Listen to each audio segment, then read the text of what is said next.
시편 118편 22절과 24절, 그리고 베드로전서 2장 7절 8절, 데살로니가전서 4장 16절 17절 말씀을 계속해서 읽어드리겠습니다. 먼저 시편 118편 읽겠습니다. 시작. 건축자가 버린 돌이 집 모퉁이의 머릿돌이 되었나니 이는 여호와께서 행하신 것이요 우리 눈에 기이한 바로다. 이 날은 여호와께서 정하신 것이라. 이 날에 우리가 즐거워하고 기뻐하리로다. 베드로전서 1서입니다. 시작.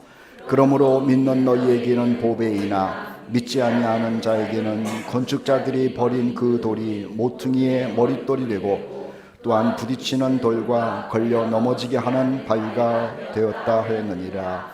데살로니가전서 4장 읽겠습니다. 시작. 주께서 호령과 천사장의 소리와 하나님의 나팔 소리로 친히 하늘로부터 강림하시리니 그리스도 안에서 죽은 자들이 먼저 일어나고 그 후에 우리 살아남은 자들도 그들과 함께 구름 속으로 끌어올려 공중에서 주를 영접하게 하시리니. 아멘.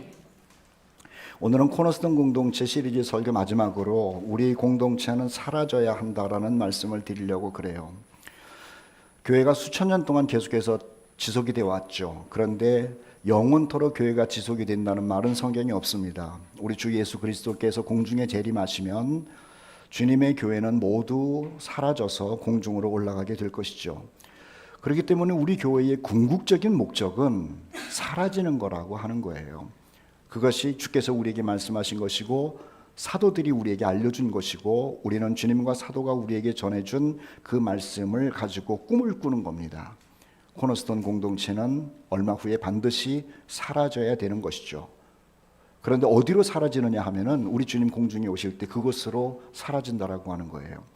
여기에 앉아있는 모든 우리 형제 자매들 그리고 어린아이를 비롯해서 나이가 많으신 분들까지 한 영혼도 빠짐없이 주님 오실 때 이 땅에서 사라져서 주님 만나는 복을 누릴 줄 믿습니다. 우리 주님께서는요, 교회가 사라지기 직전에 세상에 어떠한 일이 일어날지에 대해서 여러 번 말씀하셨다라고 하는 거예요. 세상에 무서운 일들이 있을 거를 말씀하셨죠.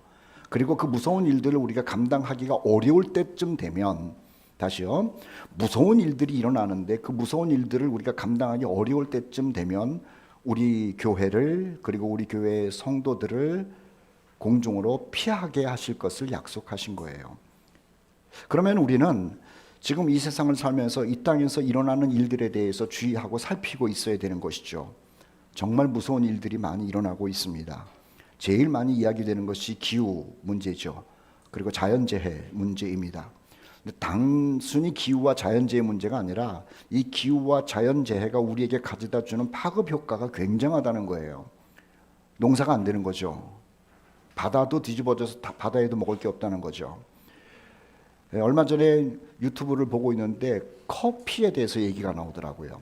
우리나라 사람이 한 5천만 명이 된다고 그런다면 5천만 명을 평균으로 삼아가지고 한 사람이 커피를 1년에 365잔 이상을 마신답니다. 보통 직장인들이 아침에 출근하면서 한 잔, 그 다음에 출근해서 일하면서 한 잔, 오후에 한 잔, 그리고 저녁에도 마시는 분들이 계시잖아요. 그러니까는 5천만, 6천만을 평균 잡아가지고 한 사람이 1년 동안에 365잔 이상을 마신다라고 하니 커피를 얼마나 많이 마시냐는 거예요. 그런데 커피값이 이게 만만하지 않다는 거죠. 계속 오르고 있는 거예요. 왜 오르냐면 인건비 때문에 오르는 것이 아니라 커피를 생산해내는 남미나 동남아시아나 아프리카의 기후 문제로 인해서 커피가 만들어지질 않는다는 거예요. 그 원두가 한 10년, 20년 있으면은요 커피 값이 한우 소고기보다도 더 비싸질 거래요. 좀 놀라세요. 30년 있으면은 커피가 세상에 나오진 않는데요. 우리나라는 대구 사과가 참 맛있다고 그러잖아요. 그런데 대구도 기후 변화로 인해 사과를 생산하지 못한대요. 그럼 점점점 올라가가지고 강원도 쪽으로 올라가서 한 5년이나 10년 있으면 고성 쪽에서만은 사과가 나온대요. 그러니까 돈이 없어서 사과를 못 먹는 것이 아니라 사과가 없어서 못 먹게 되는 때가 지금 와 있다고 하는 거죠. 여러분들은 어디 가가지고 식사 한번 하는 것이 굉장히 겁날 거예요. 한 달 전의 가격과 오늘의 가격과 그리고 한 달 후의 가격이 바뀔 겁니다. 무슨 일로 이러냐면은 기후 문제로 인해서 온 세상이 지금 막 뒤집어지고 있는 거죠.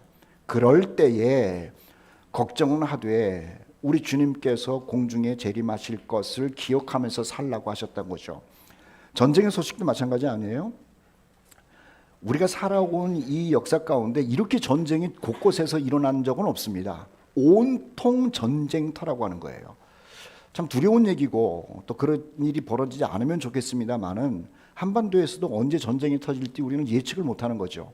전에 김일성이라고 하는 사람이 있었고 김정은이라는 사람이 있었고 지금이 김정은이에요? 그럼 그 전에는 누구죠? 김일성, 김정일, 김정은. 근데 지금이 더 심각한 거죠.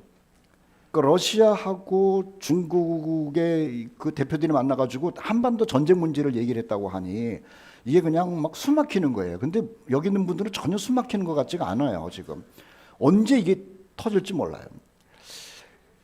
전쟁이 나면은요, 그냥 뭐 다 죽는 게 사실은 제일 편하고 안 죽으면은 우리가 바닷가로 가야 되는데 여기서 한 20분만 뛰어가면은 바다인 거 아시죠? 그러니까 전쟁 안 나기를 기도하세요. 진짜로 안 나기를 기도하시라고. 이거 끔찍한 거라. 그것뿐만 아니라 사람들이 너무 악해지는 거예요. 먹고 사는 문제, 전쟁의 문제, 악한 문제. 그리고 우리 청년들은 굉장히 민감할 건 아니에요. 과학이 얼마나 발달했는지 AI라고 하는 것이요, 우리 청년들의 직업을 다 뺏어갈 것이고 직업만 뺏어가는 것이 아니라 AI가 우리들의 이 머릿속에 뭐가 들어있는지도 다 알아요. 우리 어르신들은 잘 모르죠. 저도 몰라요. 챗 GPT라는 게 있어가지고요, 그거 하나만 이렇게 딱 되면은 저쪽에서 택시가 오는 것도 알려주고, 저 사람이 무슨 사과를 집는다 그러면은 이 로봇가 집어주고, 아이고 이 세상이 어디로 가는지 몰라요. 정말 끔찍합니다. 그리고 하나 더 중요한 것은요, 예수 믿는 사람들이 핍박을 받는다는 거예요. 예수 믿는 사람들이 참 핍박을 많이 받습니다. 그러면은 이렇게 어려운 시대 가운데 다 어려워지는데 기독교인들도 어려워지면 하나님은 가만히 계시느냐? 아니라는 거죠. 하나님께서는요, 그렇게 어려워지고 예수 믿는 것이 어려울 때에 당신의 백성들을 피하게 하신다는 거예요. 어디로? 공중으로. 그것이 우리가 주님으로부터 받은 말씀이라는 거죠. 그래서 데살로니가전서 4장 16절 17절 말씀을 읽었는데 다시 한번 잘 보세요. 주께서 호령과 큰 소리죠, 천사장의 소리와 하나님의 나팔 소리로 친히 하늘로부터 강림하시리니 그리스도 안에서 죽은 자들이 먼저 일어나고, 우리 죽었던 사람들이 일어나요. 죽었던 성도들이, 예수 안 믿던 사람들이 일어나는 게 아니라 죽었던 우리 성도들이 일어나서 공중으로 올라가죠. 그래서 주님을 만나요. 그리고 그 다음에 살아서 예수 믿는 우리들이 공중으로 올라간다는 거예요. 그럼 우리 성도들이 올라가는 거를 뭐라고 표현하냐면은 교회의 들림받음이라는 거예요. 그러니 우리 코너스톤 교회 성도들은 주님을 만나러 올라갈 사람들인 거예요. 그래서 제목이 사라질 공동체라고 하는 거예요. 그냥 크게 아멘하세요. 여러분, 주님께서 공중에 오실 때 한 사람도 남아있지 않고 우리 주님을 만나는 사라지는 주인공 되시기를 주의 이름으로 축복합니다. 제가 오늘 칼럼에 뭐라 그랬다고요? 제일 좋아하는 양반이 우리 현란 자매님인데 다시 크게 뭐라 그랬다고요? 짧게. 영화는 한 편 봅시다. 영화 한번 틀어주세요. 불도 꺼시고.